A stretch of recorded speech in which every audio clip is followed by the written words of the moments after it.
Chapter 8 त्रिकोणमिति का परिचय पाठ 8 आज हम पढ़ेंगे क्लास 10 में, जिसमें हम परिचय देते हैं। पहले तो आप त्रिकोणमिति तो समझते ही होंगे, पर उससे पहले आपको ये समझना होगा कि ये जो दूरी होती है ये क्या होती है। जैसे आप यहाँ नीचे एक खड़े हैं, व्यक्ति हैं, आपको किसी इमारत है उसके ऊपर की दूरी के बीच में जो कोण बन रहा है वो तय करना हो तो आप कैसे करेंगे। इसलिए यह चैप्टर जो होता है त्रिकोणमिति ये पढ़ा जाता है। इसके लिए कुछ हैं आपको नियम है जो आपको जानना जरूरी होता है, उसके बारे में पहले हम चर्चा कर लेते हैं। कि जैसे मान लीजिए कि आपके पास एक त्रिभुज है, वो समकोण त्रिभुज है, ठीक है। और आप मान लीजिए ये आप कोई व्यक्ति हैं और ये आप इस इमारत को देख रहे हैं, तो आप जहाँ पे भी चल रहे हैं वो क्या होगा, आपका आधार होगा, आधार। और आधार के ठीक बगल में जो चीज होती है वो क्या होती है, कोण। क्या होती है, कोण। ये कोण होता है। याद रखना आप कि हरदम कोण जो होता है वो कभी नहीं बदलता है, ठीक है।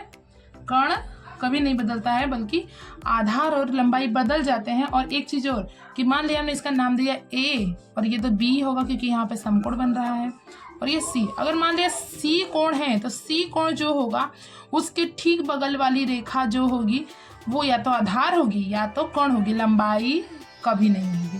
तो लंबाई हरदम क्या होगी, उसके सामने वाली होगी।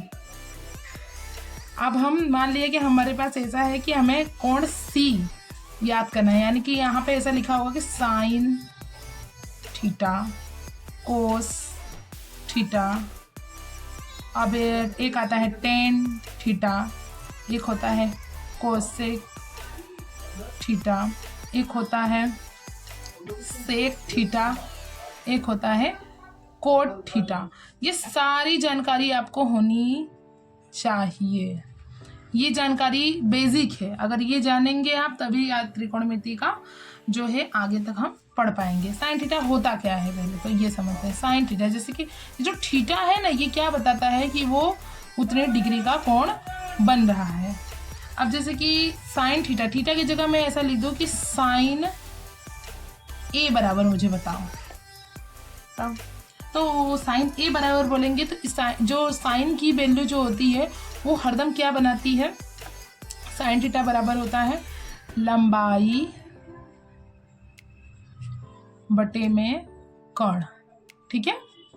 उसी प्रकार कोस क्या होता है, कोस में होता है आधार बटे में कोण। और टेन एकदम इजी है, टेन में कुछ नहीं, टेन में लंबाई बटे आधार आ जाएगा, कोण नहीं रहेगा, बस यही है।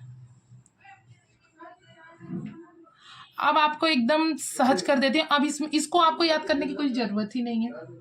आपको जो कोसेक होता है वो साइन का उल्टा, सेक कोस का उल्टा, और कोट टेन का उल्टा। उल्टा करते हैं, चलो उल्टा करेंगे तो क्या आएगा, क्या आएगा, पहले कोण, कोण बटे में लंबाई, ठीक है, गुड। सेक का क्या हो जाएगा, कोण, कोण बटे में आधार, गुड। और कोट का क्या हो जाएगा, आधार लंबाई, आधार इंटू लंबाई बटे में लंबाई। बस आपको इतना पता चल गया ना, तो आप सवाल कर सकते हैं अच्छे से।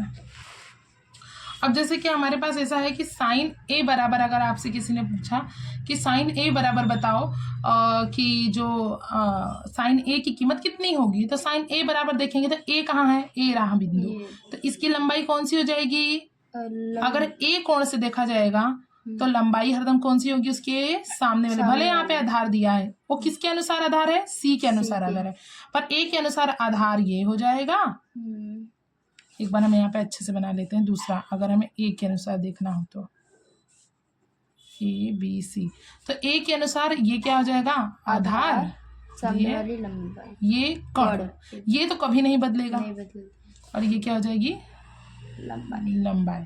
तो कोई बोला साइन ए की कीमत बताओ, चलो कोई कीमत रख ले, मान लिया ये 3 है, ये 4 है और ये 2 है, ठीक है। तो साइन ए की कीमत, साइन ए की कीमत क्या होगा, सूत्र क्या होता है साइन का, लंबाई बटे में कोण। तो हम लिख देते हैं लंबाई बटे में कोण, यानी कि यहाँ पे क्या आ जाएगी, लंबाई उसकी BC बटे में AC।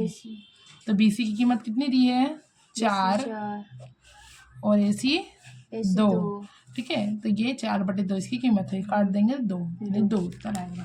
अगर हमें नहीं काटना है, हमें इन दोनों की कीमत बतानी हो तो खाली 4/2 रहेगा। ये आज इसका क्या हो गया, चैप्टर 8 त्रिकोणमिति का परिचय। अब आगे की वीडियो में हम 8.1 डालेंगे।